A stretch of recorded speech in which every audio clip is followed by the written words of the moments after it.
So it's Roundup herbicide that's specially formulated for big jobs. That's the new one. On this one it says biodegradable. That's the old one. It doesn't say biodegradable anymore, so it must no longer be biodegradable. It's the same product. I imagine they don't have the right to say it anymore. It must not really be biodegradable. Be careful not to spray it in my face. Oh, I'm not a murderer. Well, I'm sure these Roundup-ready soybeans are ready to harvest today.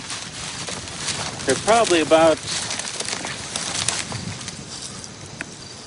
I'm going to say about 11.5% moisture, so they're perfect for harvest. First heard about Roundup-ready soybeans in a farm magazine about 8 years ago, and it seemed like a neat innovation. The soybean has a protein genetically inserted into the plant, and its resistance of Roundup. The Roundup is sprayed on the plants. There's some definite advantages. If you look at my field here, you don't see weeds. When label directions are carefully followed, Roundup is not harmful to humans, animals, or their environment. Copyright Monsanto, made in Belgium. If you see any snails, don't spray them because they'll be inedible. So watch the strawberries. I'd encourage European farmers to take a look at the Roundup-ready technology. Frankly, it's very good for the environment. It's a sustainable system. So, give it a try.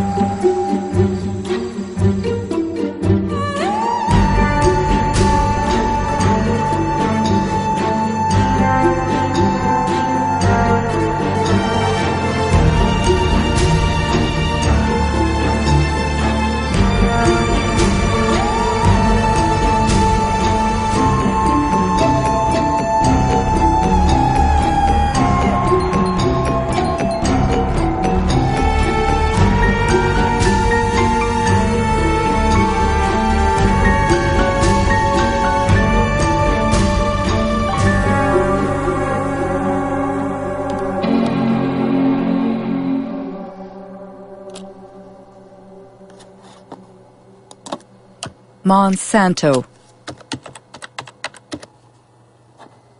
For 20 years I've traveled the globe, and everywhere I've heard about this American multinational. But what I've heard hasn't always been positive. Wanting to know more, I surfed the web for months to put the pieces of the puzzle together. On its website, Monsanto positions itself as an agricultural company that aims to help farmers produce healthier food while reducing agriculture's impact on our environment. Its leading product is Roundup, the world's best-selling herbicide for the last 30 years.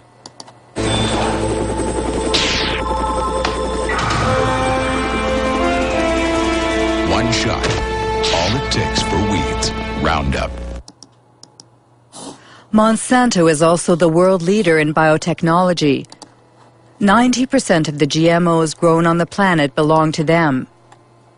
Most of them have been genetically modified to resist the application of Roundup, like Roundup-ready soybeans.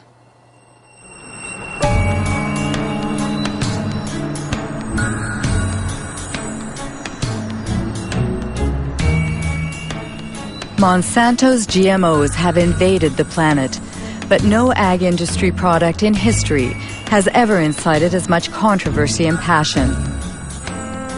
Why? What's at stake with GMOs? And could the company's past shed some light on what the company is or claims to be today? Founded in St. Louis, Missouri in 1901, it was not always an agricultural company. It was one of the largest chemical companies of the 20th century. Chemistry is working for you, and very likely Monsanto is working for you. Monsanto, where creative chemistry works wonders for you. The wonders boasted about in this commercial made Monsanto one of the most controversial companies in the industrial era. Agent Orange, aspartame, bovine growth hormone, PCBs. These chemically created oils used worldwide as coolants and lubricants in electrical equipment were the jewels in Monsanto's crown for over 50 years. They were called Arachlor in the United States, Pyrrolin in France, and Clofen in Germany, until they were banned in the early 1980s. Monsanto PCB.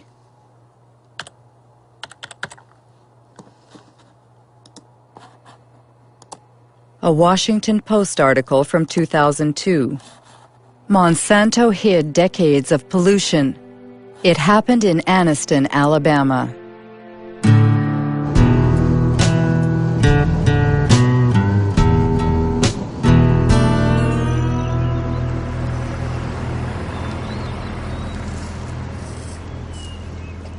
Terry was my baby brother. He died in 1971 from a cancer of the brains, or a tumor of the brains, cancer of the lungs, and hurries of the heart. He was 16. In the last 3 years, I have lost more friends. They died from illnesses, cancer, sugar diabetes, hepatitis, all these different ailments that comes with PCBs, and they have been related to PCB.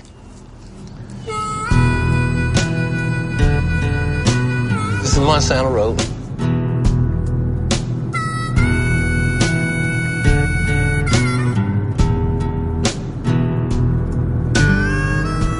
This is all just a black area, minorities that live in this area. But every one of these homes was like contaminated. They just cleaned that yard up over there to the right about 6 months ago. These was all homes. These people lived here, and they had to move. The houses was torn down.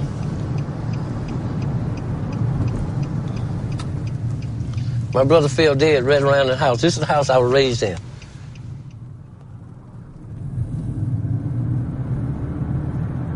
See this grass right here? They buried PCBs over here. Monsanto got permission to bury PCBs in Anniston. And this is Snow Creek right here, where they put the cement in here. It comes from the plant discharging to PCBs all the way down through here. And it was poisoning. They never told anybody, but they told the state. The state didn't tell us.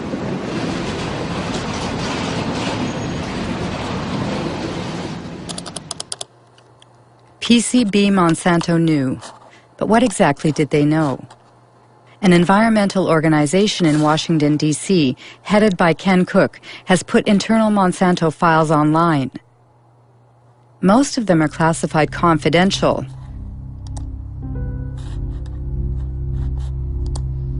FYI and destroy. 1937, exposure to PCBs provokes systemic toxic effects and acne-form skin eruption. In 1961, 2 workers developed hepatitis symptoms after a pipe broke in a factory using PCBs. In 1966, Monsanto scientists placed fish in Snow Creek's water. All were dead in 3.5 minutes. Pollution, a letter addressed to sales executives in 1970. This is the one that really tells you the story. They're saying, we can't afford to lose $1 of business. Their neighbors in Anniston were not told about the poisoning that they were inflicting upon them because they didn't want to lose $1. It was only when lawyers went to court on behalf of people in Anniston and forced the company through the legal system to disclose these internal secret documents that we knew what they knew. They knew the truth from the very beginning. They lied about it. They hid the truth from their neighbors. They hid the truth, in many cases, from the government authorities. And when they did share information with government authorities that should have been acted upon, the government authorities, instead of siding with the people who were being poisoned, sided with the company. They sided with Monsanto. It was outrageous, absolutely unforgivable.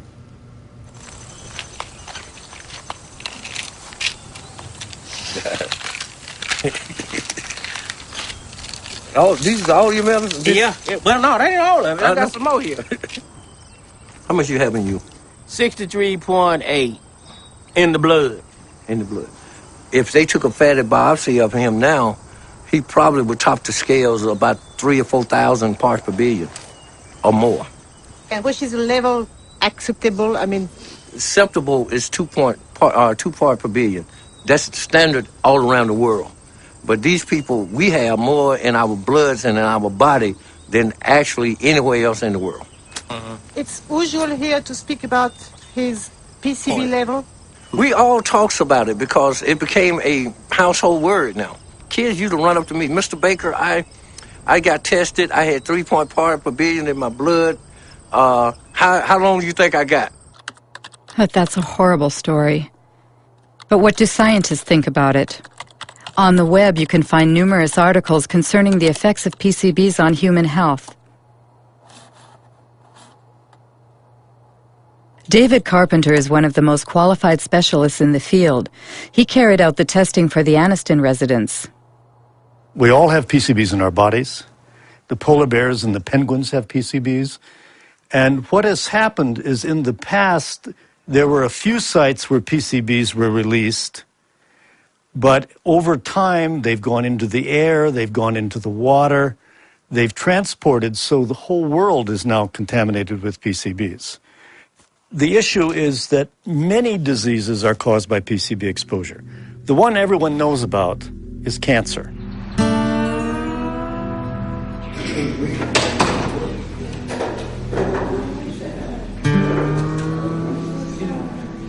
My test results stated that I had 202 parts per billion in my system. Women that get pregnant and have PCBs in their body will have a child with a reduced IQ. 29.6. PCBs cause reduced thyroid function. Over 1,800. PCBs interfere with sex hormones. Pass away, I just let me pass away. Pass away in peace. He's gonna pay, I said then. He's gonna pay for the way that he has done to us. In 2001, 20,000 Anniston residents filed 2 lawsuits against Monsanto. Monsanto and its subsidiary Solutia settled by paying $700 million to compensate the victims, to clean up the site, and to build a specialized hospital. But no Monsanto executive was ever sued. To do justice. Under American law, in most instances, it's very rare for executives or officials in these companies to be held criminally responsible. So we have the civil system, the civil courts. We make them pay. And the truth of the matter is, in most instances, the price these companies pay decades later is a fraction of their profits. And this is why it pays to keep these problems secret. And it makes you wonder what they might be keeping secret now. I have to say, we would never trust a company like Monsanto to tell the truth about a pollution problem or about a product. We would never trust them. Ken Cook says we would never trust a company like Monsanto. So what about Roundup, the world's favorite herbicide used by gardeners and farmers alike? What is it exactly? It's the brand name Monsanto gave to glyphosate, a so-called non-selective or total herbicide, because it destroys all plants. First sold in 1974, it owes its great success to Monsanto's unwavering claims that it is biodegradable and good for the environment. Voici Roundup, le premier désherbant biodégradable. Il détruit les mauvaises herbes de l'intérieur jusqu'aux racines et ne pollue ni la terre ni l'os de Rex. Roundup, le désherbant qui donne envie de désherber. Roundup biodegradable. Ken Cook was right. The company was found guilty of false advertising. Twice. The first time was in New York in 1996. And the second was in France just last year. The judges found that the wording biodegradable, leaves the soil clean and respects the environment were false advertising. Especially since, according to tests performed by Monsanto itself, Only 2% of the product had broken down after 28 days. That's why Monsanto recently removed the word biodegradable from its containers. But that's not all. Many scientific studies have shown that Roundup is highly toxic. For example, Roundup provokes cell division dysfunction, a study by Professor Robert Bellet.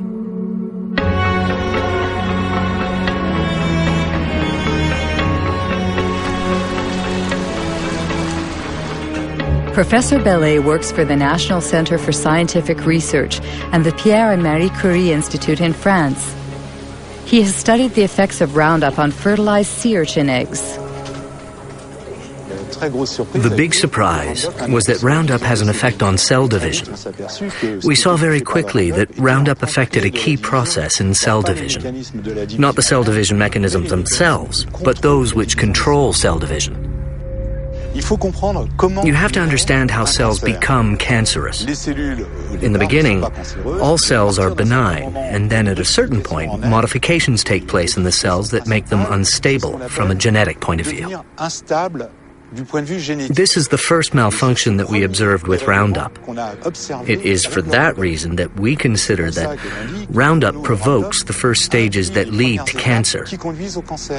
We're careful not to say it provokes cancer, because we won't see the cancers develop for 30 or 40 years.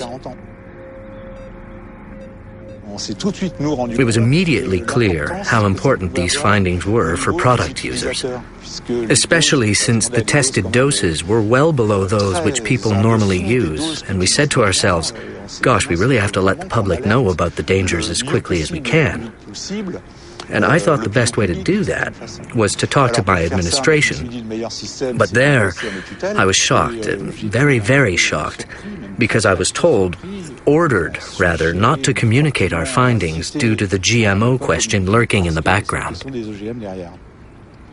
What an incredible account. Roundup's toxicity was hidden to protect the development of GMOs. So let's go back to the creation of GMOs.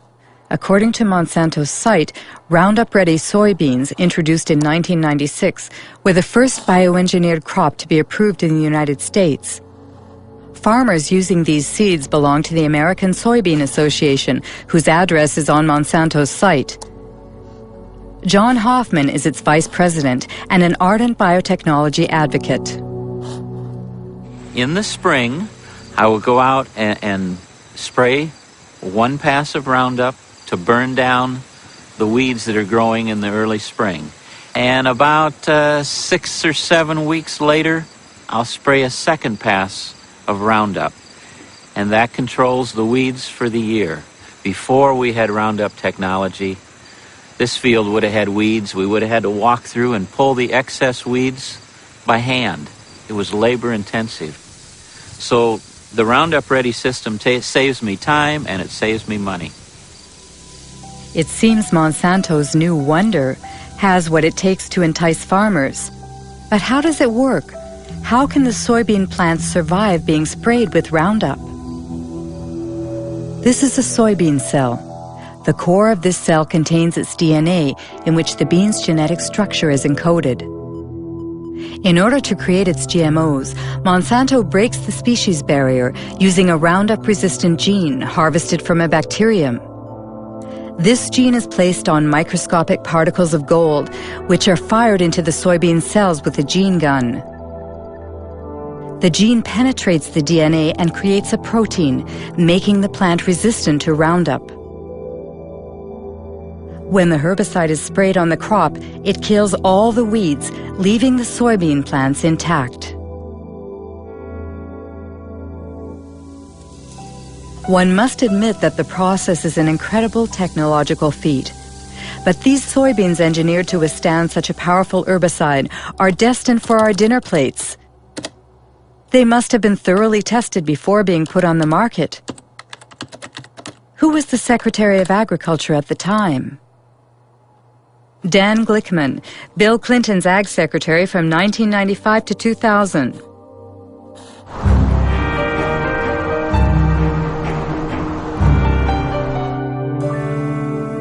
What I found in the early years I was involved in the regulation of biotechnology, that there was a general feeling in agribusiness and inside our government in the U.S. that if you weren't marching lockstep forward in favor of rapid approvals of biotech products, rapid approvals of GMO crops, then somehow you were anti-science and anti-progress. Well, I think that, frankly, there were a lot of folks in industrial agriculture who didn't want as much analysis as probably we should have had because they had made a huge amount of investments in the product. I mean, I think that, and certainly when I became secretary, given the fact that I was in charge of the department regulating agriculture, I had a lot of pressure on me not to push the issue too far, so to speak. But I would say even when I opened my mouth in the Clinton administration, I got slapped around a little bit by not only the industry, but also some of the people even in the administration. In fact, I made a speech once where saying that we needed to more thoughtfully think through the regulatory issues on GMOs. And I had some people within the Clinton administration, particularly in the U.S. trade area, that were very upset with me. They said, how could you in agriculture be questioning our regulatory regime? In a nutshell, in the United States, the Secretary of Agriculture doesn't stand a chance against the multinationals. But just how are GMOs regulated in the United States?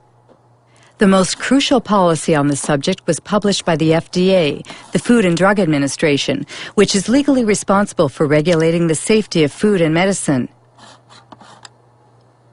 Title: Foods Derived from New Plant Varieties. Date: May 29, 1992. Principle 1. Foods derived from genetic modification are regulated within the existing framework that applied to foods developed by traditional plant breeding. Obviously, the FDA decided not to create a special category for GMOs. For further information, contact James Mariansky, who headed the biotechnology department at the time.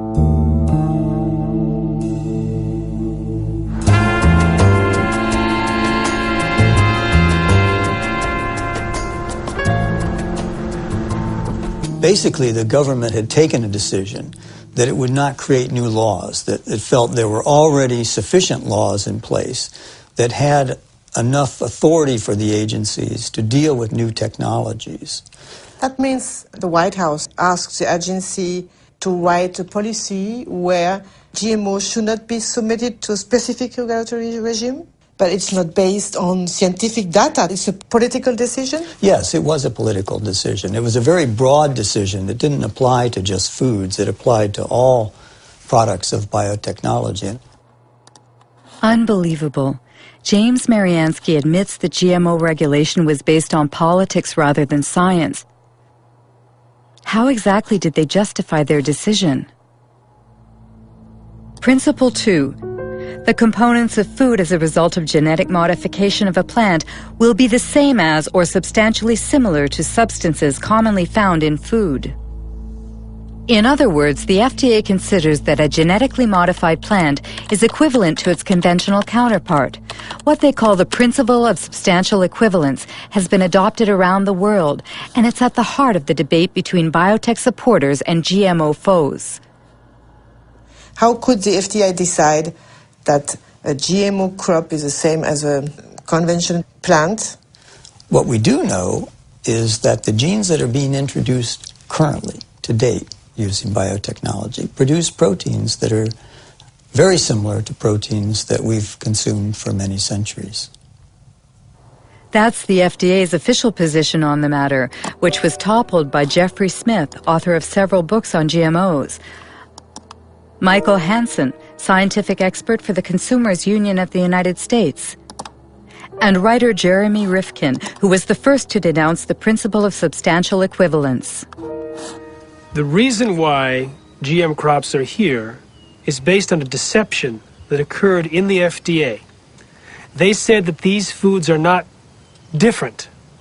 They use the word substantially equivalent. They use the word not meaningfully or uniformly different. And what that turned into was a terminology called generally recognized as safe. or grass. Typically, if something is to be considered generally recognized as safe, it needs lots of peer-reviewed published studies and an overwhelming consensus among the scientific community. With GM crops, they had neither. What FDA was saying was if you introduce a gene into a plant, that gene is DNA, and we've consumed DNA. We have a long history of consuming DNA, and we can establish that that is grass. We were trying to say that these things should be considered food additives. When you want to put a new coloring agent in a food, the tiniest bit of coloring agent or a preservative or some other tiny chemical, that's considered a food additive, and you have to go through all these procedures to show that it meets the criterion of reasonable certainty of no harm. But when you genetically engineer a food which can cause untold differences in that plant, they don't require anything. Here in Washington, if you were to have an evening and go out and get a drink at one of the local haunts where all the lobbyists hang out, everybody would laugh about this. They all know this was a joke, this substantial equivalency. This was simply a way to paper over the need for these companies, especially Monsanto, to move their products into the environment quickly with the least amount of government interference. And I should say they were very, very good at getting their interest expressed. I remember meetings that we had where the Monsanto scientists met with the FDA scientists, and they went through the kinds of modifications that they were making and how those were being done. And basically what they were also saying to FDA is, how will these products be regulated? I have never seen a situation where one company could have so much overwhelming influence at the highest levels of regulatory decision-making as the example of Monsanto with its GM food policy in the government. Exceptional news footage actually shows George Bush Sr. visiting Monsanto's research facility 9 years before Roundup-ready soybeans were first sold. What I'd like to do today is show you some of the steps we go through when we're moving genes from one organism into another. And you'll actually be doing the very little manipulations we do in the laboratory, where we take DNA, cut it apart, mix different pieces together, and then rejoin them, splice them back together. This tube contains DNA that was made from a bacterium. DNA would look the same whether it was from a plant or what an are we animal. saying here? Oh, I see. And this will lead you to do what? To have a stronger plant, or a plant that's resists herbicide? In this case, it resists the herbicide. I see. We have a fabulous herbicide. This is a chemical that will... When George Bush Sr. toured the company's headquarters, he was Ronald Reagan's vice president, and deregulation was this Republican administration's watchword. The intention was to boost industry by eliminating what White House hardliners called bureaucratic hurdles, like health and environmental safety testing, which were Monsanto's key problems. We have before USDA right now a request to test this for the first time on a farm in Illinois this year. And, Get hallucinating about it, we'll lose it up. Yes, we will. And then the expense goes out and nothing happens because you can't do it. Yeah, and I would say, quite frankly, we have no complaint about the way USDA is handling it. They're going through an orderly process. They're making sure that as they deal with these new things, they do them properly. And now, if we're waiting until September and we don't have our authorization, we may say something different. Call me. We're in a dereg business. In 1988, when George Bush Sr. was elected President of the United States, Dan Quayle became the new Vice President. 4 years later, he announced the American policy concerning GMOs, drafted just as Monsanto had wanted. We are taking this step as part of the President's Regulatory Relief Initiative, now in its second phase. The United States is already the world leader in biotechnology, and we want to keep it that way. In 1991 alone, it was a $4 billion industry. It should reach at least $50 billion by the year 2000, as long as we resist the spread of unnecessary regulation. Do you think it was really a conspiracy? A conspiracy is a strong word. From a corporate standpoint, it was a brilliantly executed takeover. Early on, a gentleman by the name of Michael Taylor became the deputy administrator of the Food and Drug Administration right at the time that they were about to set out their policy. Who is Michael Taylor? On the internet, only a single image remains of the man who once wielded his power so discreetly. Today he heads a foundation called Resources for the Future.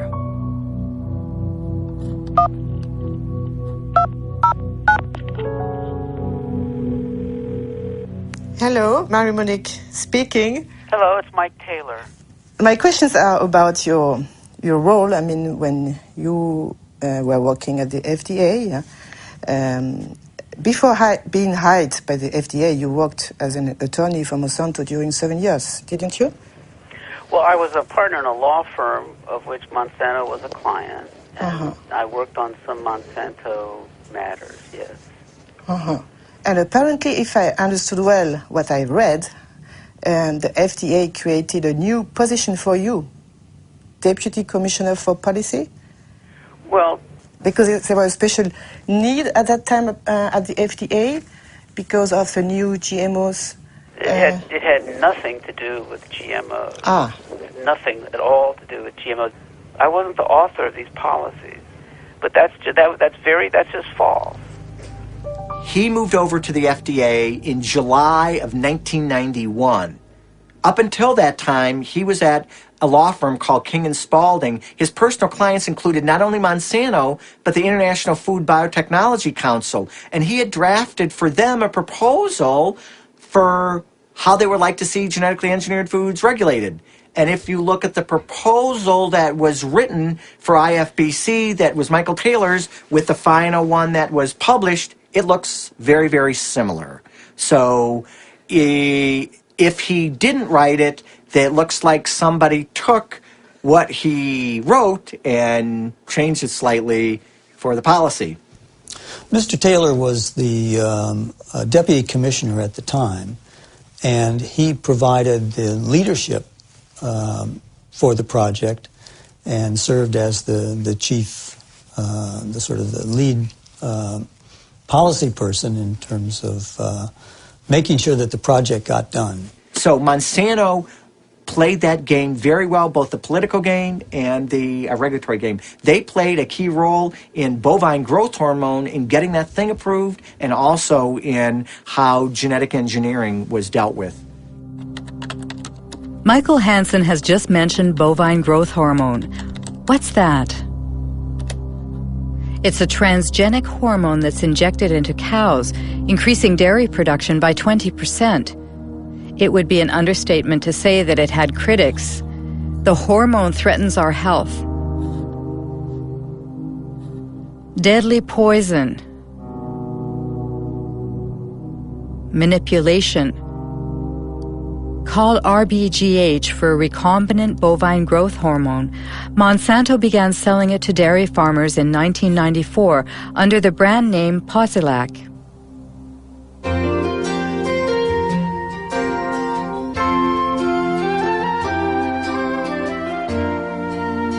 Posilac is the single most tested new product in history. You'll soon see the dramatic results Posilac can offer you.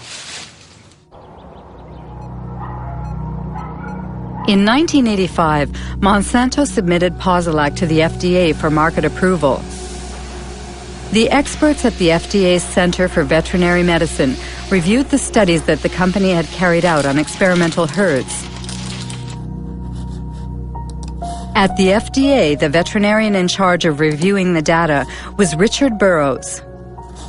In an interview, he stated that agency officials had suppressed and manipulated data.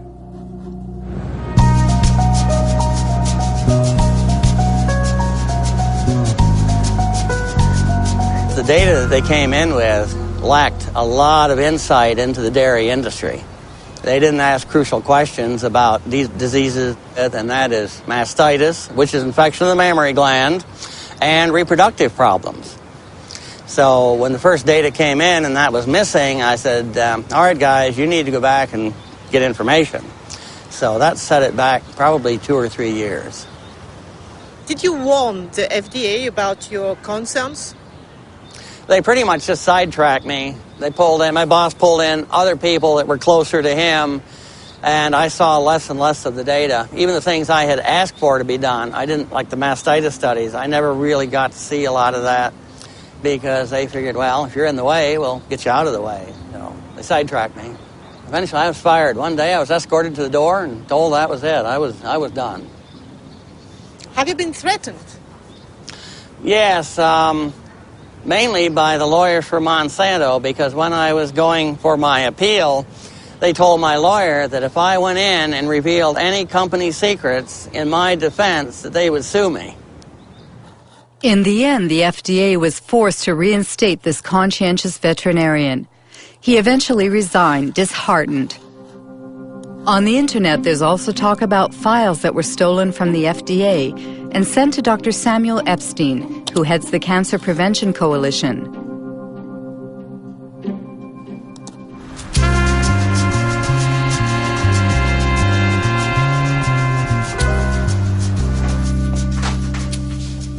In 1990, Samuel Epstein published an article in The Milkweed, the standard for dairy reporting, edited by Pete Hardin. The scoop was based on the secret documents that the two men scrutinized. One morning, I came in, I think in October of that year, I came into my office and found a great big box of documents. And it came from Washington, but no indication as to who sent it. This was a box of files of all Monsanto records which had been submitted to the FDA on the veterinary tests in the preceding 6 years or so. Well, this was great fun. Many of these documents are original documents, and as it says here, company confidential. It contains confidential information which may not be reproduced, revealed to unauthorized persons, or sent outside the company without proper authorization. As an investigative journalist, that's the kind of stuff I like to report.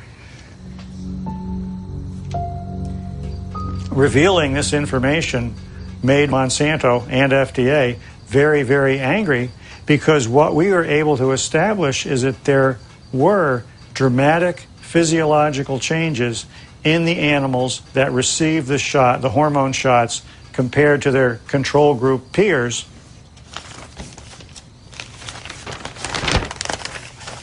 For example, we see the ovaries of the cows receiving the synthetic hormone in the different treatment groups were, for the right ovaries, 34% larger, 42% larger, and 44% larger. Elsewhere in the stolen files, it shows how there were severe problems with the reproduction of these treated animals. The data is conclusive. We provided the data, the raw data, and summary data, is peer-reviewed data not done by us, to support the submission. Every health authority who has looked at bovine somatotropin has found that it is completely safe for consumers. For Monsanto, the hormone is not only safe, it is actually beneficial for consumers. Because the chemical composition of the milk is not altered as a result of Posilac, the manufacturing and taste properties do not change. It's untrue or a lie, whatever adjective you want to use. It's a very different product. It's a very, very different product in many, many ways. First of all, as there's a high incidence of mastitis in the cows, there'll be pus in the milk.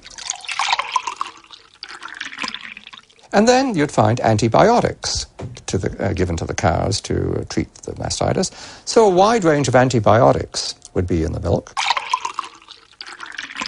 Apart from that, and very, very importantly, very substantial increases in levels of IGF-1, or insulin-like growth factor 1.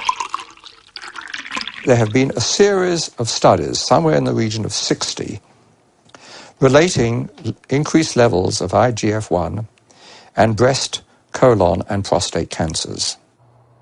Absolutely incredible. Are there other countries that have approved RBGH? Apparently, the hormone was banned in Europe and Canada. Canada? That's strange because Health Canada usually models its decisions on the FDA's. RBGH, scandal at Health Canada. Monsanto accused of attempt to bribe Health Canada for RBGH. Margaret Hayden, I swear that the evidence I shall give on this examination... In October 1998, 3 scientists from Health Canada testified before a Senate commission in order to stop the approval of the transgenic hormone. The scandal was made public by whistleblower Dr. Shiv Chopra. Shall be the truth, the whole truth, and nothing but the truth. So help me God. My question to myself was, what truth am I going to tell? The one I know or what the minister is telling me to tell? And that was my conflict. I would ask each one of you, have any one of you been lobbied by Monsanto? Any one of you? No. Dr. Hayden? I did attend a meeting back approximately about, I believe, 1989-90, and Monsanto representatives had met with myself and my supervisor, Dr. Drennan, and my director, Dr. Messier, and at that meeting, an offer of $1 to $2 million was made by the company, and I don't know any more about what became of that, but my director indicated after the meeting that he was going to report it to his superiors. How did Monsanto react? Well, Monsanto did not deny that they made the offer of $1 to $2 million at this meeting. They later on tried to say, oh, this was an offer of research in Canada to do some more studies in cows in Canada or whatever. So anyway, that's what happened in Canada. The drug was not approved. So the European Parliament, based on what revelations in Canada, banned it forever. And then all of a sudden, we 3, Margaret Hayden, Gerard Lambert, and I, were dismissed for disobedience. And we fired. All 3 of us were fired, and those fights are now in courts. Bovine growth hormone! The United States Congress also opened an investigation at the request of RBGH opponents who oppose the ban on labeling milk as RBGH-free. Interestingly enough, the investigation was never completed. Purchases of milk surpluses. Bovine growth hormone, BGH, is a test of consumer acceptance of genetic engineering. In the garbage. In the garbage!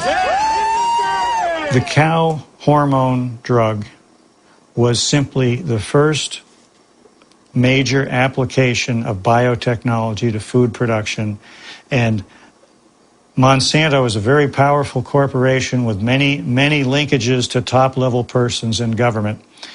I think the prevailing ethic at the federal government was biotechnology is so important that we can't let a few little questions about cow safety or human safety get in the way. The reason the FDA approved it is it appeared to be that there was a lot of people that used to work had key positions that had worked for Monsanto, came over to the FDA and managed to get the FDA to approve it. It's revolving doors that move up. It's kind of like a double helix, a spiral. Revolving door? Yes, revolving door. The revolving door is not just in agriculture. It tends to be in many, many areas. Donald Rumsfeld was the CEO of Searle, which was a Monsanto subsidiary. The former U.S. Trade Ambassador, Mickey Cantor, ended up on Monsanto's board. Supreme Court Judge Clarence Thomas used to work for Monsanto. Monsanto revolving doors. The state of affairs in 1999 includes Linda Fisher moves from the Environmental Protection Agency to Monsanto, Michael Friedman from the FDA to Monsanto, Marcia Hale and Josh King from the White House to Monsanto, Margaret Miller from Monsanto to the FDA, William Ruckelshaus from the EPA to Monsanto, and let's not forget Michael Taylor, who went back and forth several times. Once your mission carried out by the FDA, you became Monsanto's vice president for public policy. Right. So there is no conflict of interest for you. No, and again, the rules are the rules, and I played within the rules. I think in terms of public acceptance, it's been one blunder after another. If you're trying to have a strategy for having the public understand and accept the new technology, having the first application of it be related to milk, which we already have more than we need, it created, it helped create a climate of suspicion.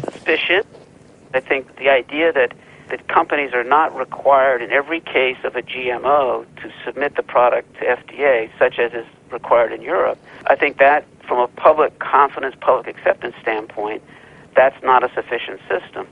I personally have said that Congress should change the law. Congress should create a mandatory notification system that ensures that every product is looked at by FDA and that FDA makes a safety judgment about every product. That's some very compelling testimony. It seems that Michael Taylor has qualms about the policy he signed in 1992. What about the FDA's own scientists? Was there a consensus on the GMO regulations? FDA documents show they ignored GMO safety warnings from their own scientists, written by Steve Drucker.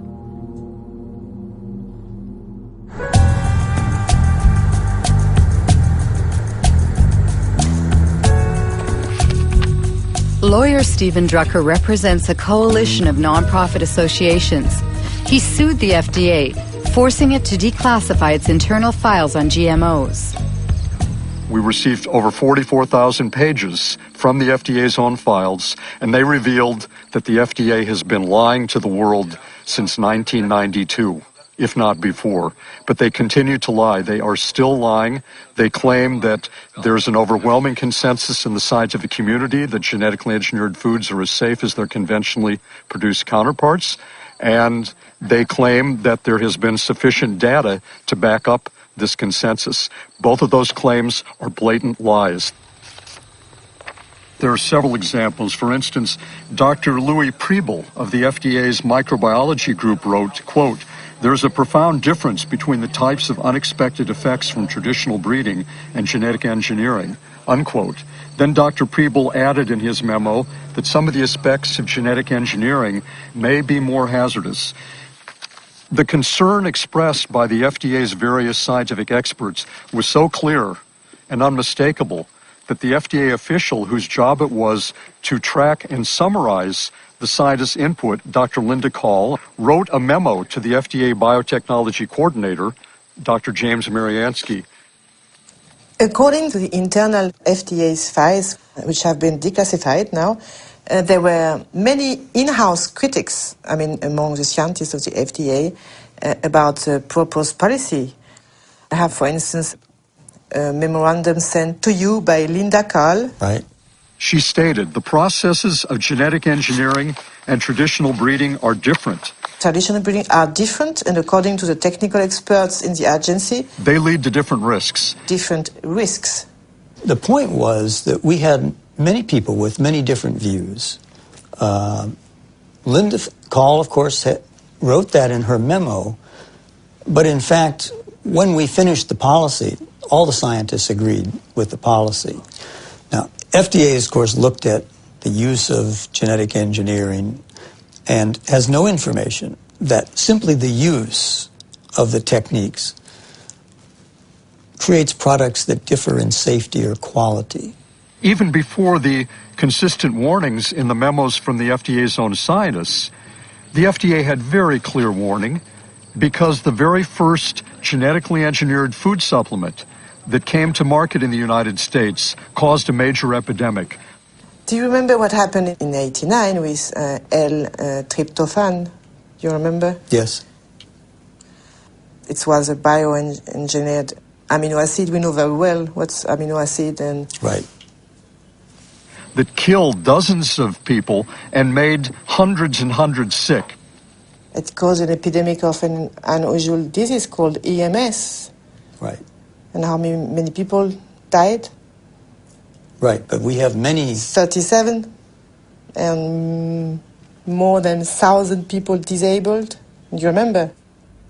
I do and remember. You said, according to FDA administrative record, we do not yet know the cause of EMS, nor can we rule out the engineering of the organism. Did you say that I read? Yes. Amazing. James Mariansky can't rule out the possibility that it's the genetic manipulation itself that triggers unexpected side effects. But he did nothing. Have any independent scientists investigated this question, which is crucial for consumers? Arpad Pusztai, world-renowned scientist, lost his job when he warned about GE Foods. 1998.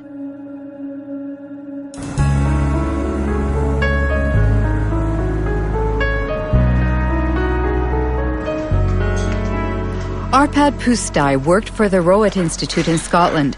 At the Ministry of Agriculture's request, he led a study on genetically modified potatoes with a budget of over €2 million and a staff of 30 researchers to prepare the arrival of GMOs in Great Britain.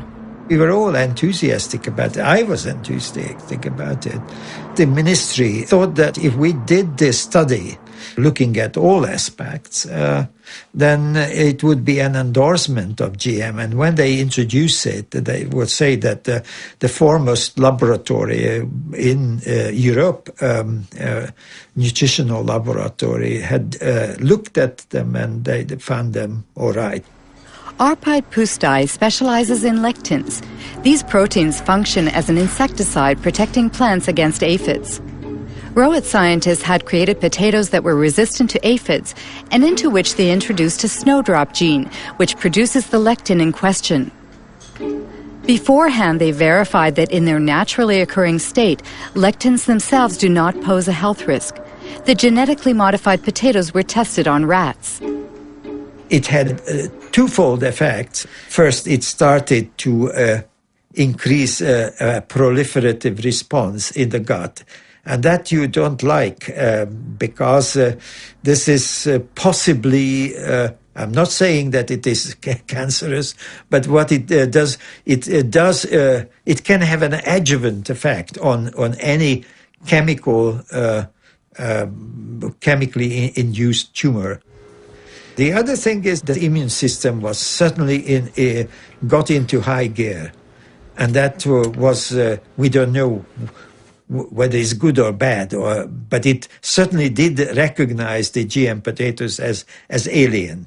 And we were convinced that this insertion is causing the problem and not the transgene. As I said, the transgene, when we did it in isolation, even at 800-fold concentration didn't do any harm. It was a very important point because the American FDA is going on by about a neutral technology. And what we did say and what we did publish was actually corroborated, confirmed that it was not the transgene which was the problem, but it was the technology. While the first shipments of genetically modified soybeans were arriving in Great Britain, Arpad Pusztai's superiors authorized him to be interviewed by the BBC. As a scientist actively working on the field, I find that it's very, very unfair to use our fellow citizens as guinea pigs. They will never forgive me for that. Monsanto did see the importance of our findings. Don't worry about it. Even before the broadcast went out, they already knew because the Scottish Crop Research Institute did get a lot of money from Monsanto. And they were not slow to understand the implications. The day after the interview's broadcast, Arpad Pusztai was fired and the research team dismantled. Dr. Stanley Ewan was in charge of evaluating the impact of GM potatoes on the rat's internal organs. He no longer has any illusions about scientific independence. I was extremely, angry and very, very concerned. It's like your whole world is disappearing under your feet. What's going on? But you see, they start to discredit Stanley as well. It's not just Arpad and me. Stanley was made to retire and he was discredited at the university. As well? Oh, yes. Oh, yes. It was very hard indeed. Monday, it was wonderful work. Tuesday, it was rubbished.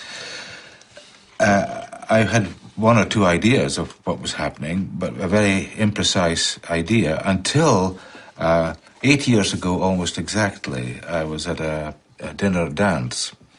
And next to me at the top table was someone from the road called Dutteroy, who happened to say, I said, isn't it awful what's happening to Arpad?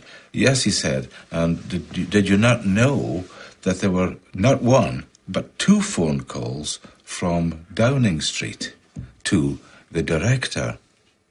And then, of course, I saw clearly what was happening, that this was something sort of supranational, if you like, some pressure being put on Tony Blair's office to stop this work because it was perceived by the Americans to be harming their industrial base, the biotech industry, in other words. The Arpad Pusztai scandal triggered a massive rejection of GMOs in Great Britain, led by Greenpeace. A year later, Robert Shapiro, Monsanto's CEO at the time, agreed to participate in a teleconference organized by the environmental organization. This is the only existing video footage of the former CEO. He was responsible for moving the company into the biotechnology era with its new slogan, Food, Health, and Hope. Monsanto made huge efforts to push its products in every direction with the full support of multinational food manufacturers, retailers, communications firms, regulators, even governments.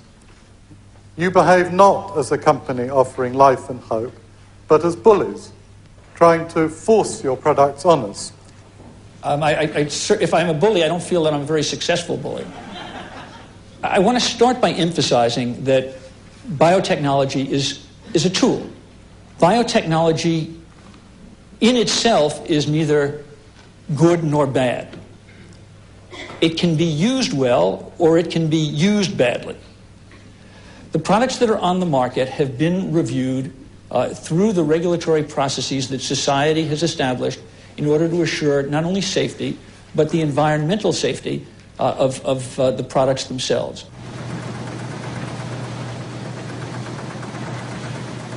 After 10 years on the market, Roundup Ready soybeans account for 90% of all the soybeans grown in the U.S. In fact, 70% of the food in American stores contains bioengineered elements. Unlike Europe, consumers cannot make an informed decision because GM labeling is forbidden, a direct consequence of the principle of substantial equivalence. You know, I've got a soybean in my hand here, and I can eat this soybean. It's very safe, very safe. I think FDA is confident that the soybean, in terms of food safety, is as safe as other varieties of soybean. How is the FDA confident about that? It's based on all the data that the company provided to FDA that was reviewed by FDA scientists. And so it's not in the company's interest to try to design a study in some way that would mask results. How can James Mariansky be so sure? If I type in Monsanto falsified scientific studies, I get 174,000 hits. Among them, a report from the EPA of the United States. Monsanto accused of falsifying studies concerning the carcinogenicity of dioxin.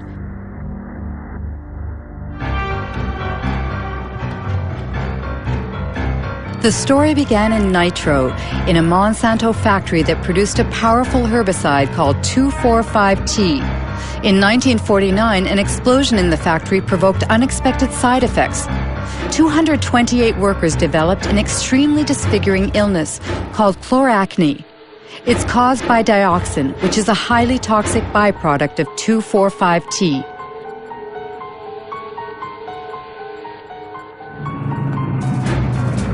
(2,4,5-T) was the main ingredient in Agent Orange, the defoliant used by the U.S. Army during the Vietnam War.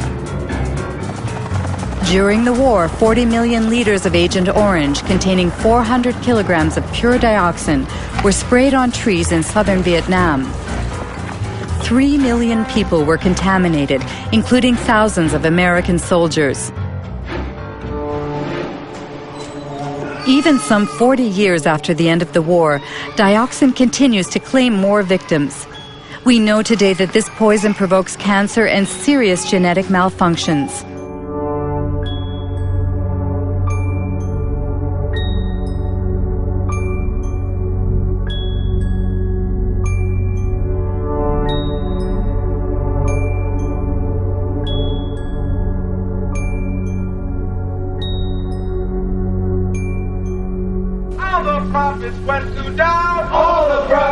In 1978, while American Vietnam veterans were suing the makers of Agent Orange, Monsanto sponsored studies on the long-term effects of dioxin.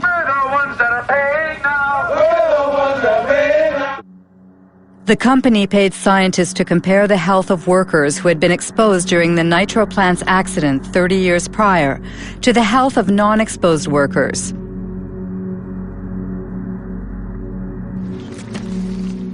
There are two experts on the subject.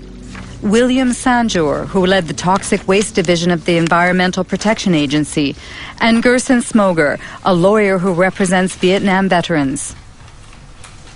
In 1990, Dr. Kate Jenkins, a colleague of mine at EPA, wrote a memorandum pointing out that allegations had been made that those studies, some of those studies that Monsanto had conducted were flawed. And if they were done correctly, would have reached just the opposite result of that Monsanto had. The Monsanto studies showed that dioxin was not a human carcinogen. That means they had the data first, and then they manipulated how they were going to look at that data to come up with the conclusion they want. It's absolutely, you never do a study that way, never. And they did it absolutely wrong, and they achieved what they wanted. And it came out later that there were people that had cancer that in one of these two studies were listed as being exposed to dioxin. And the same 5 people in another study were listed as not being exposed. When you put all these cancers into the unexposed, then it looked like the unexposed people were getting as much cancer as the exposed. And they said, but there's no difference. See, they're the same. So then thousands of veterans were disallowed benefits because of exposure to Agent Orange. So all policy was affected by those studies for 7 to 9 years in this country. Being a good scientist and a good EPA employee, and someone, by the way, who's quite fearless, Kate Jenkins wrote a memorandum to the EPA Science Advisory Board asking them to review these 2 studies to see if they were correctly done. The fact is, there was no investigation of Monsanto. It didn't exist. Nobody investigated those studies. Nobody, period. What they investigated was Kate Jenkins, the whistleblower. They made her life a hell. They harassed her. They changed her jobs. They persecuted the poor woman. If you think of Monsanto today, they are telling that their GMOs, for instance, are sound and safe. Do you trust I wouldn't the believe company? a word that company says. Nothing. I might trust some independent source who investigated their claims, depending on who that independent source was and how good they are and how independent they are. Precisely. In order to prove the safety of Roundup-Ready soybeans, Monsanto carried out a study which was published in 1996 in a well-respected scientific journal. The study was supposed to assess the effects of GM soybeans on animal health, specifically on rats. This study was thoroughly reviewed by both a Danish scientist, now deceased, and the Norwegian specialist Ian Prime. I'm afraid to say, value this study very poorly indeed. It's very disappointing, very disappointing. Especially because this paper sort of served as a basis for the whole principle of substantial equivalence. I can just cite, which is again a bit surprising, although the animal feeding studies provide some reassurance that no major changes occurred. Now, some reassurance, now that's not good enough. I want 100% reassurance, not just some reassurance. They talk, for example, about the, on page 723, except for the darker brown colour, livers appeared normal at necropsy. I mean, you can't do that without looking inside. You have to look at the content inside the liver, taking sections, showing under the microscope that there is no difference. They've used, for example, older rats. Obviously, again, if you want to avoid any problems, okay, use an adult. But if you want to see if any changes are evident, then you should use younger individuals, of course. In some ways, you can say it's bad science because a lot of the data that they should have shown isn't shown. But did you try, for instance, to get access to the raw data? I didn't. A colleague of mine did, and spent quite a frustrating length of time going through different offices and so on. But finally, the answer was the answer was no. If there was nothing to hide, then there should be no problem. You should be willing to distribute your material for anybody to do work on. And when you keep it tight, then you suspect that there's why is this the case? One thing is sure. Thanks to this limited study, Monsanto's GMOs have inundated the world, principally in North and South America, Asia, and Australia. After only 10 years, transgenic crops now cover 250 million acres. 70% are Roundup resistant, and 30% have been genetically modified to produce an insecticide called Bt.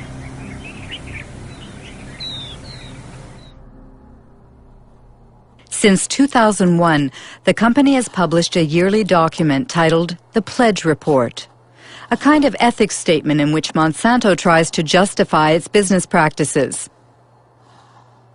At the heart of the opposition to GMOs is the subject of patents. This is what Monsanto calls their intellectual property, which are supposed to protect their investment.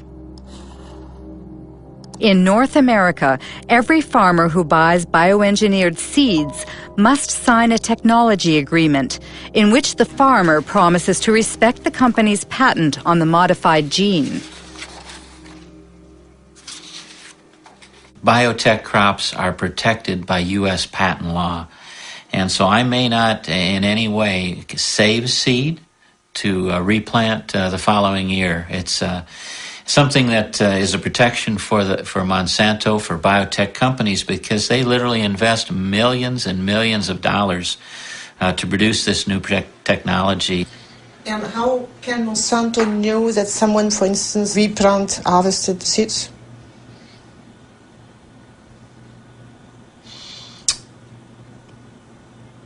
I'm not sure how to answer that. No, how they would know if someone replanted seed. That's a good question for Monsanto. The question is so touchy that Monsanto prefers to circumvent it by making glorious promises. In cases of unintended appearance of our proprietary varieties on a farmer's field, we will surely work to resolve the matter to the satisfaction of both the farmer and Monsanto.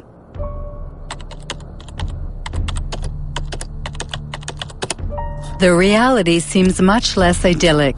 The Center for Food Safety in Washington, D.C., published a study on farmers sued by Monsanto for having not respected its seed patents. It found at least 100 lawsuits and many bankruptcies. Among the victims, Troy Rush, an Indiana farmer.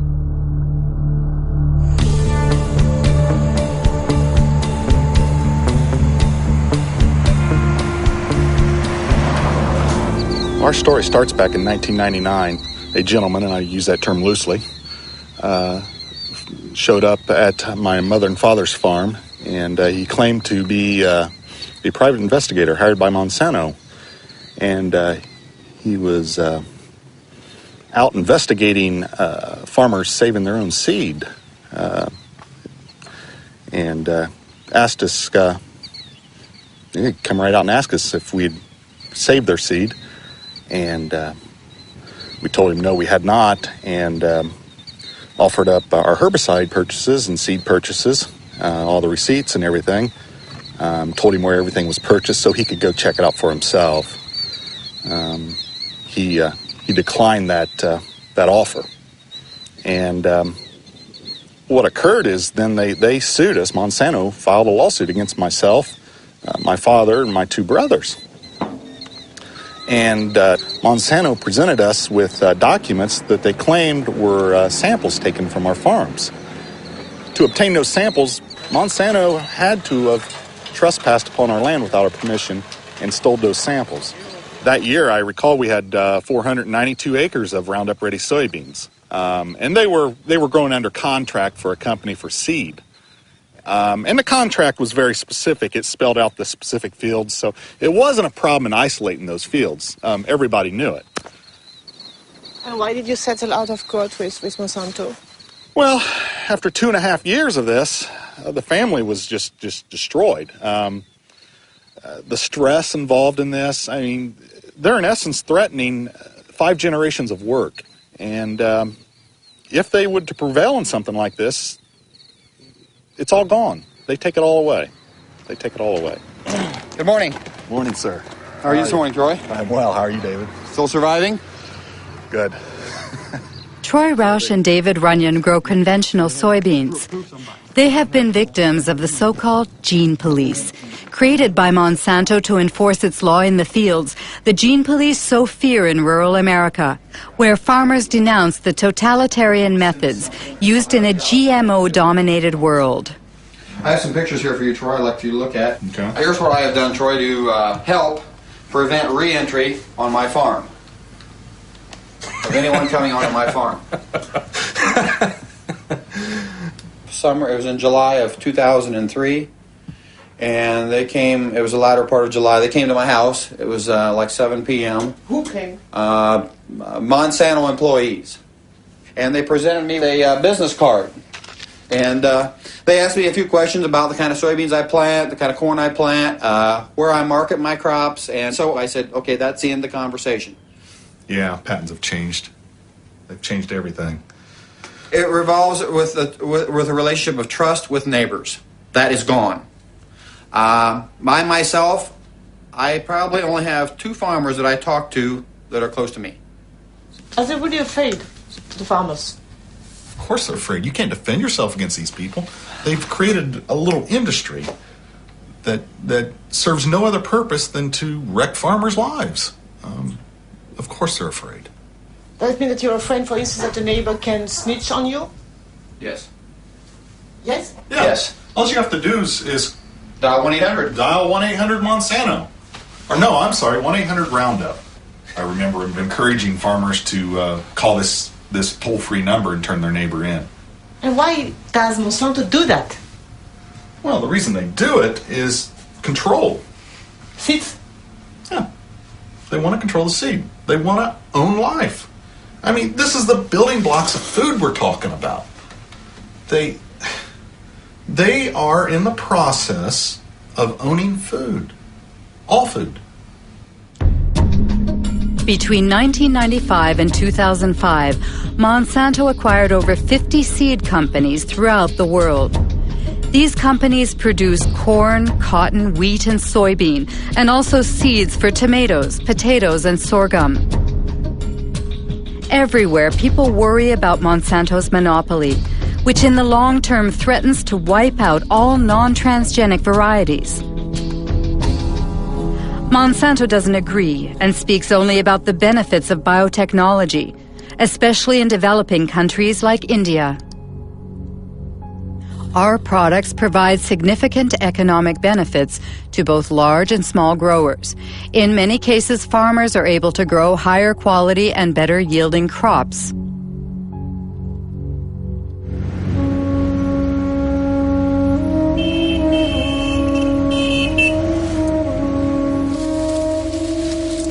India is the world's third largest cotton producer.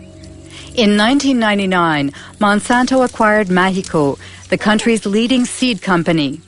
2 years later, the Indian government authorized the sale of BT cotton under the brand name Ballguard. It is genetically modified to produce an insecticide which repels bollworms, a cotton parasite.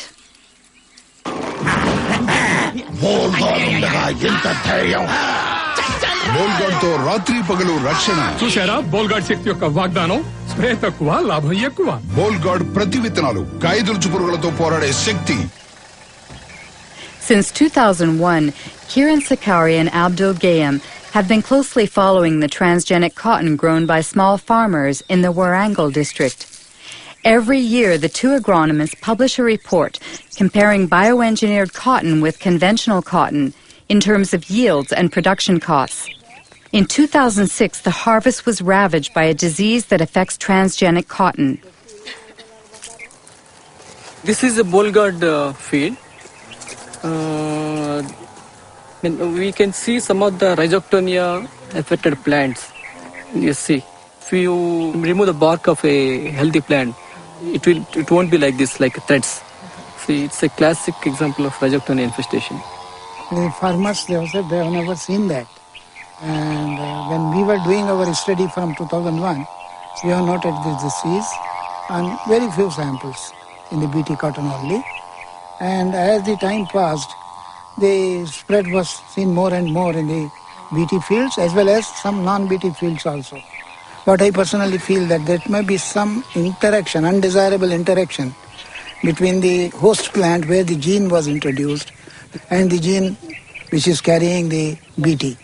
And that has introduced the weakness in the plant not to resist this rhizoctonia. I have seen the website of the Monsanto. BT cotton reduces 78% of the pesticide reduction and pesticide consumption, and it gives you 30% better yields. But it's an utter flop. After 90 days, invariably you have to spray for bollworms, even on BT cotton. How do you explain that so many farmers are buying BT seeds? See, presently the option is is getting narrower and narrower to the farmer. During the current season, even farmer wanted to go for non-BT. There was no non-BT hybrid seed available in the market.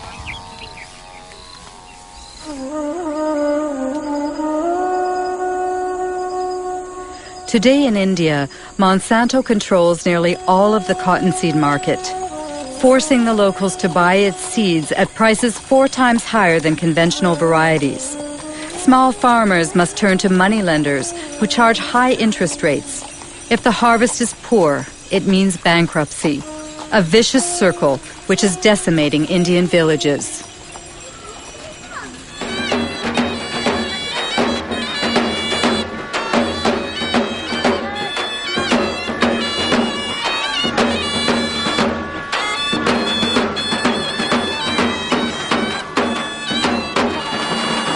आज जे आपल्या इथं आत्महत्या झाली ती कशामुळे झाली? BT cotton. अजून काय कारण होतं? कर्जबाजारी. वय काय होतं? 25. हा, ही consumed pesticide 1 litre pesticide.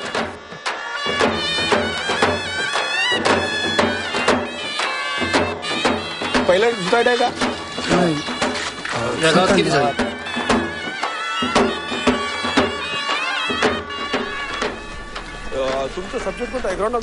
Tragedies like the one we've just witnessed occur 3 times a day in the Vidarbha region, where BT cotton was introduced in 2005. Of course, cotton farmers committing suicide is not new in India, but the GM crops are causing it to skyrocket. However, in this battle that pits David against Goliath, few dare to publicly denounce this international scandal.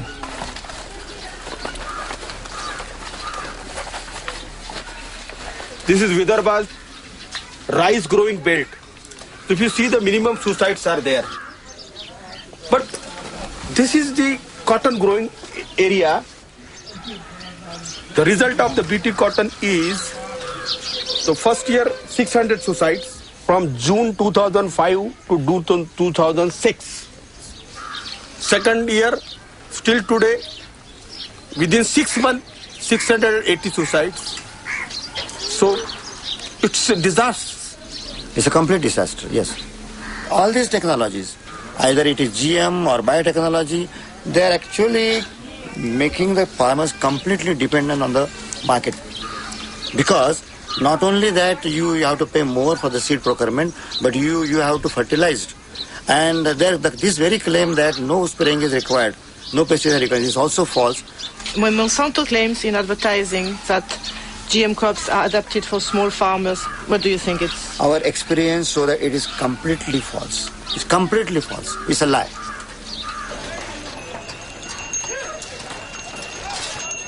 On this day in December of 2006, a revolt was brewing in the largest cotton market in the state of Maharashtra. 3 days later, riots broke out and dozens of small farmers, including Kishore Tiwari, were arrested. बहुत कम भाव में ले रहे माल और काश्तकार करके परेशान हो रहे. तुमचं किती आहे बेटा कर्ज? 32,000 rupees a day. तुमचं 60,000 rupees a day. तुमचं 50,000 rupees a day. 20,000 rupees a day. 50,000 rupees a day. 15,000 rupees a day. किती लोकांना बीटी लावायचं नाही पुढच्या हातवर? सर्व. They don't want to go for the BT.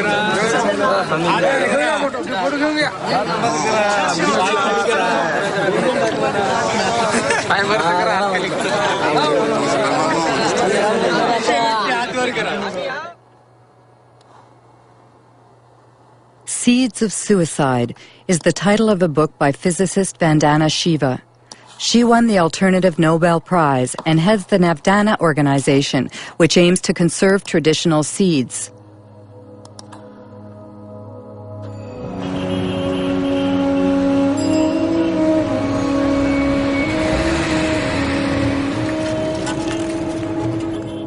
In the beginning, Vandana Shiva's battle was against the first Green Revolution, which brought industrial agriculture to India in the 1960s. Today, she denounces what she calls the second Green Revolution, that of GMOs protected by patents. The difference is that the first Green Revolution was public sector driven. It was driven by government agencies. The government agencies controlled the research. In the case of the second Green Revolution, it is driven by Monsanto. It is a Monsanto-driven revolution. The second big difference is that the first Green Revolution did have a hidden objective of selling more chemicals. But its first objective was providing food. It was food security. And yes, they grew less pulses, they grew less oilseeds, but they did grow more rice and wheat. It fed people. The second Green Revolution has nothing to do with food security. It's not about food security. It is about returns to Monsanto's profits. That's all it is about. They've always said genetic engineering is the way to get to patenting, but patenting is the real aim. If you look at Monsanto's research agenda, they are testing at this point something like 20 crops with BT genes in them. There's nothing they're leaving untouched. The mustard, the okra, the brinjal, the rice, the cauliflower. Once they have established the norm that seed can be owned as their property, royalties can be collected, we will depend on them for every seed we grow, of every crop we grow. If they control seed, they control food, they know it, it's strategic, it's more powerful than bombs, it's more powerful than guns. This is the best way to control the populations of the world. Monsanto responds to Ms. Shiva's persuasive argument by brandishing its pledge: integrity, dialogue, transparency, and sharing. We want to participate constructively in the process by which societies around the world try to develop good answers to those questions. Are the products going to be safe for the environment? How are they going to affect biodiversity? How How are they going to affect other plants and insects and birds? What about outcrossing of genes? What happens if genes do outcross into wild species? To me, that means, among other things, listening carefully and respectfully to all points of view. Despite Robert Shapiro's placid demeanor, he has just touched on a subject that greatly troubles GMO opponents, transgenic contamination, which Monsanto prefers to call an adventitious presence that's part of the natural order. According to a study led by Berkeley professor Dr. Ignacio Chapela, GMOs have already contaminated Mexican corn. But when the scientific journal Nature published the study's findings, it triggered a violent controversy.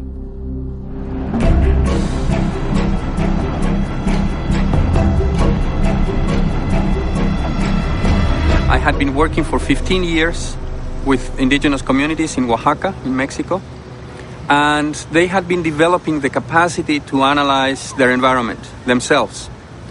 One of my students went to try and train people to detect transgenics. We brought with ourselves a positive control. That was a can of corn from the US that we knew was transgenic. And we were looking for a negative control. And we thought the best negative control is going to be corn from the local places, because we all believed that was the cleanest, the most well-preserved source of corn in the world. So the surprise came when we looked at these samples and we discovered that the samples that we all believed would be non-transgenic had already transgenic DNA within them. It was a very big surprise for us to discover that these land races of corn that were kept by people locally and supposedly maintained over 10,000 years had already been reached by transgenic contamination, mostly from the US.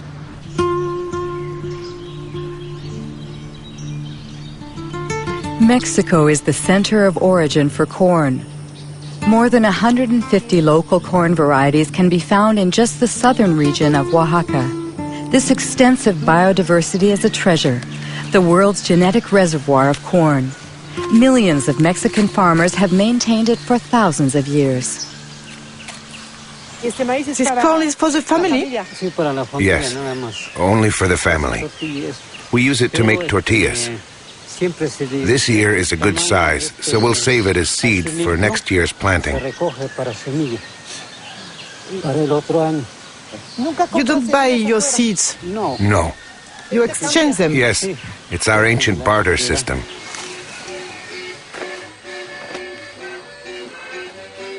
To preserve its corn's diversity, Mexico has banned genetically modified crops. However, due to the NAFTA free trade agreement it signed with the United States and Canada, Mexico cannot stop the massive importation of American corn, 40% of which is genetically modified. This industrial corn, as it's called in Mexico, is highly subsidized by the U.S. government. So on local markets, it costs half as much as traditional Mexican corn.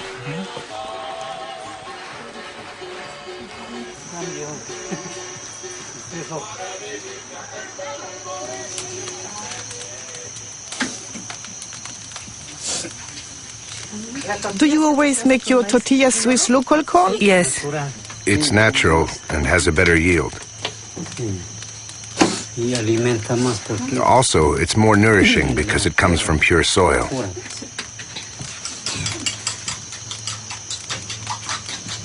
That's blue corn.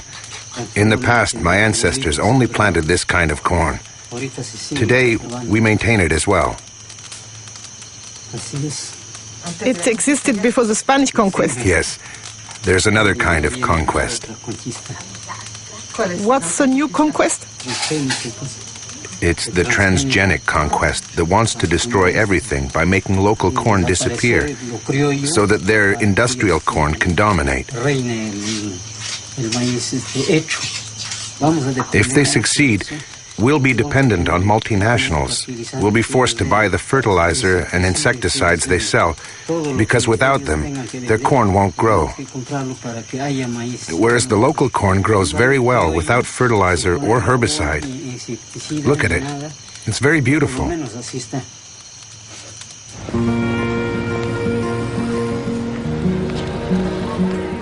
Ignacio Chapela's article provoked a violent reaction in Mexico. Since then, the National Ecology Institute has confirmed the contamination of Mexican corn. Roundup Ready and Bt genes have been found in corn from 5 regions of the country. What would happen if bioengineered corn crossed with traditional land races? Dr. Alberas Buya led a study using a local flower. She inserted the same gene in several specimens and then observed their growth. We observed that 2 plants, strictly identical from a genetic point of view, in other words, they both have the same genome, the same chromosomes and the same transgene. The only difference is that the transgene is located in different places. And well, once they grew, these plants presented a phenotype. That is to say, flower shapes that were very different. Some have flowers that are identical to their natural counterparts, like here, 4 petals with 4 sepals, but others have abnormal flowers with abnormal hair or strange petals. In addition, some are completely monstrous. The only difference in all of these plants is the location of the transgene, which was inserted randomly. Why is that worrisome? In Mexico, once the transgenic corn seeds have been released into the environment, it's very likely that the transgenes will insert themselves into the genomes of the local Mexican varieties. It's an unavoidable phenomenon, because corn plants cross naturally by wind-blown pollen. Given that, we fear that the genetic resources of traditional corn will be uncontrollably affected.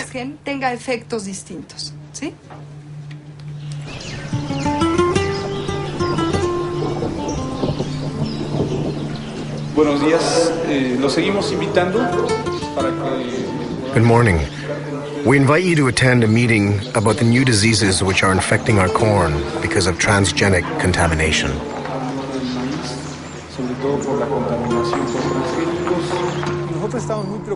Aldo heads an organization of indigenous people. For 2 years, he's been leading an information campaign in Oaxaca communities, where Elena Alberas fears have already been confirmed in the fields. I'm going to show you some photos of some corn plants that we took in our region of Sierra Juarez. We'd like to know if you have already seen this type of plant in your community.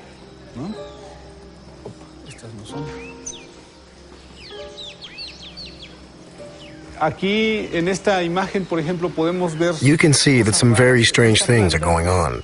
This plant, for example, has a branch here and another one there. Normally, a corn plant is not like that. There is always only 1 ear per leaf. But look here. There are 3 ears coming out of the same leaf. They are really monsters. We sent a plant sample to a biotech lab to see if maybe it contained genetically modified genes. Unfortunately, the test came out positive. Usually, we see these types of plants along the roadside or in people's yards. It's possible that people buy corn in a shop and they drop some kernels while walking. Some kernels germinate. This is how traditional corn became contaminated.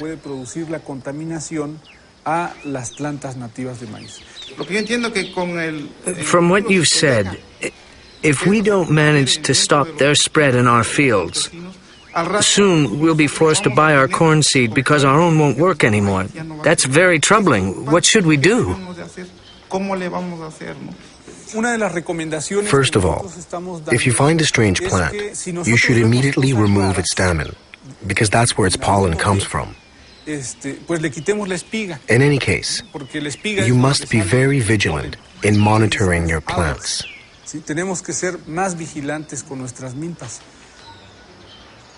Don't you think it's Monsanto's strategy? What they couldn't achieve legally, they are trying to force through contamination? Yes, we end up wondering if the contamination wasn't intentional. If the center of origin of corn becomes contaminated, the rest of the planet could follow. Contamination only benefits multinationals like Monsanto. How did Monsanto react to Ignacio Chapella's study on Mexican corn contamination? Monsanto's Dirty Tricks campaign against fired Berkeley professor Ignacio Chapella. An article by Jonathan Matthews, who heads GM Watch, a GMO information service based in southern England.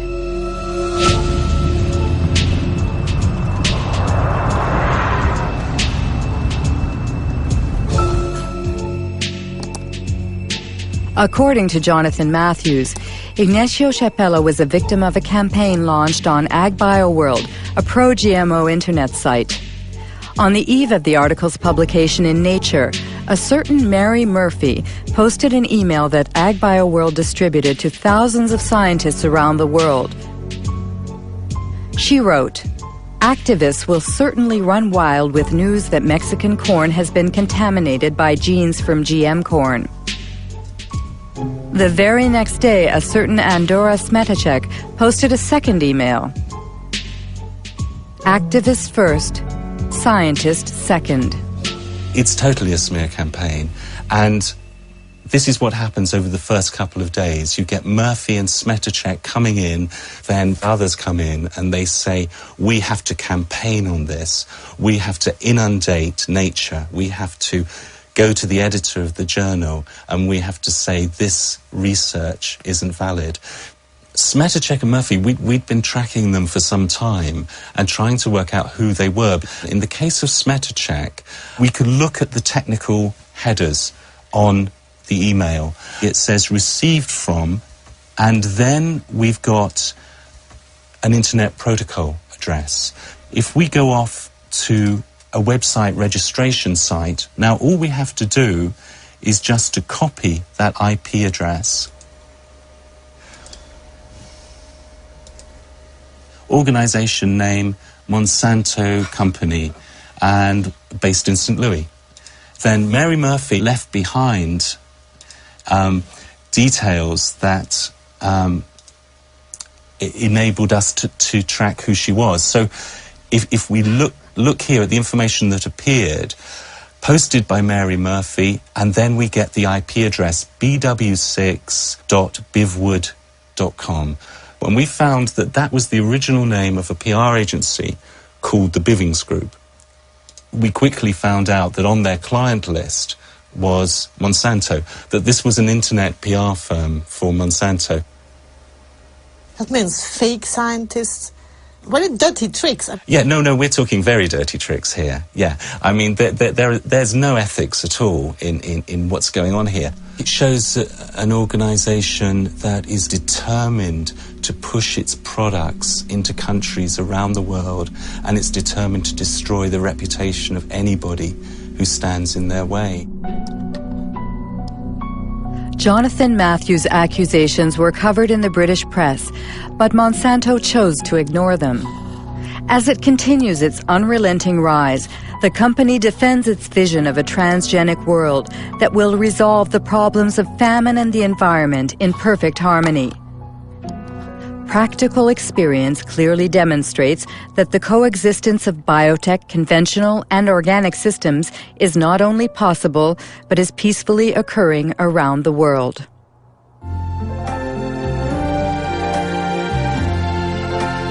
I see trees of green. Imagine mundo que preserve a natureza, o ar, os rios. Onde a gente possa produzir mais com menos agrotóxicos, sem desmatar as florestas. Você pensa num mundo com transgênicos. What a wonderful world. iniciativa Monsanto com apoio da Associação Brasileira de Nutrologia.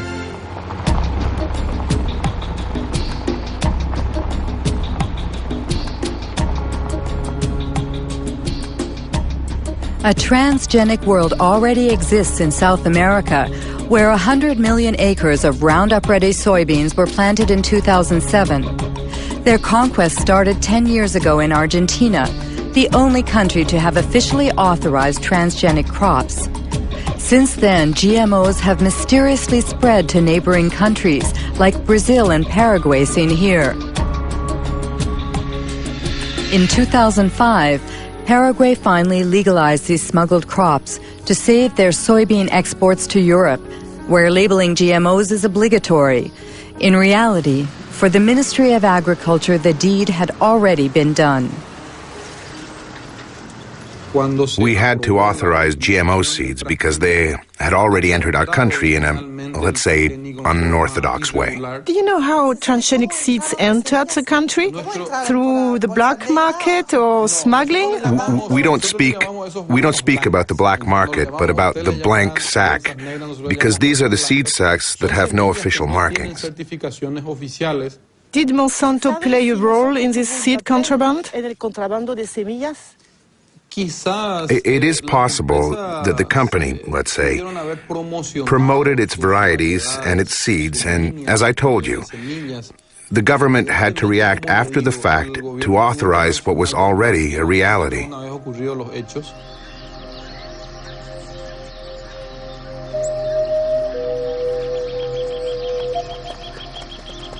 Whatever the origin, contraband has been profitable for Monsanto. As soon as the crops were legalized, the company obtained the right to collect royalties on each ton of soybeans the country produced. Just like in Brazil. Since then, there has been no let-up in Paraguay's deforestation and the expulsion of many small farmers who refuse to relinquish their small plots of land. Jorge Galeano leads a small farmers organization which is fighting against the progression of what he calls the green desert. What we have here is an example of a GM extension of soybeans. In fact, it's a monocrop that destroys everything in its path. Before here, there were fields containing everything that a family needed to live. Plants, trees, manioc, corn. Do you think that a GM crop can coexist with the crops of the small farmers? No, we are sure it can't. There are two incompatible models that can't coexist. It's a silent war that eliminates communities and families of small farmers. In addition, it destroys the biodiversity of the countryside. It brings death, poverty, and illness, as well as the destruction of the natural resources that help us live.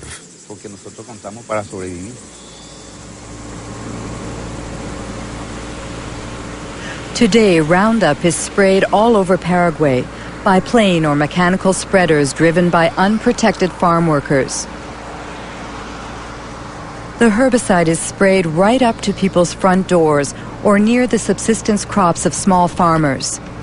Every year, crops are destroyed and thousands of people contaminated. Like this family, which is surrounded by Monsanto's GMOs. The parents are worried about their son Pedro because every day he has to cross the soybean fields to sell his mother's homemade corn tortillas.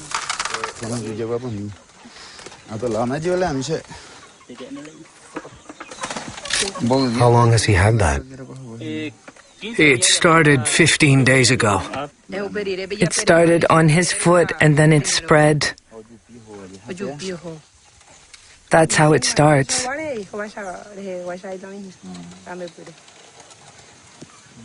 Does he have a headache?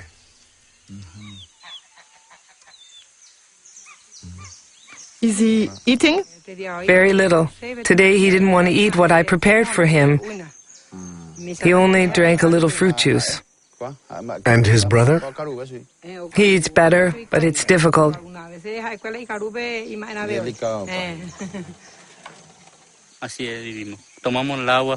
That's the way we live. Recently, we lost 60 ducks and geese.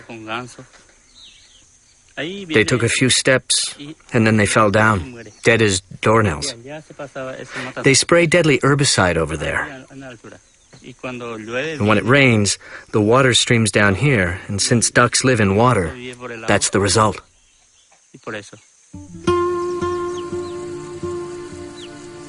In Paraguay, 70% of the farmland is owned by only 2% of the population.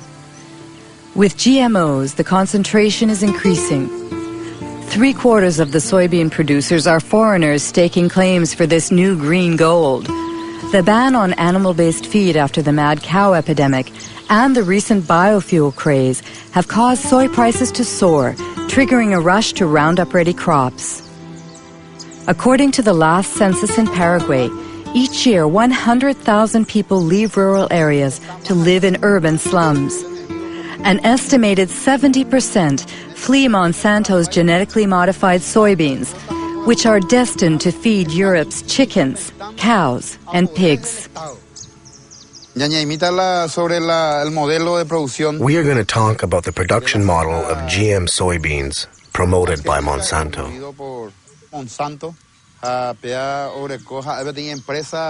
It's a true multinational company. It's everywhere in the world. Its objective is to control all of the world's food production through farmerless farming.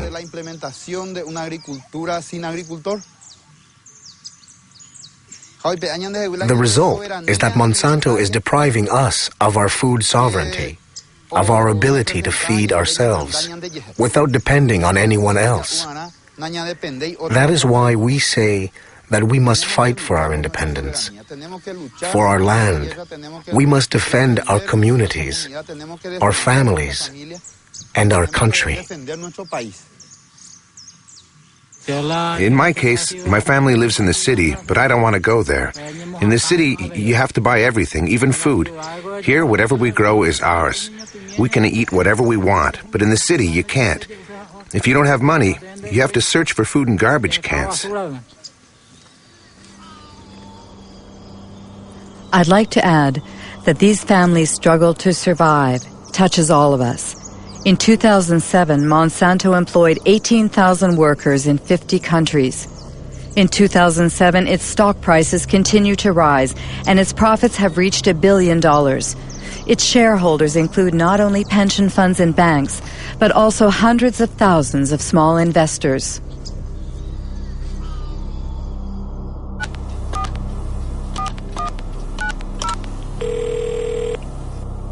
Chris Horner.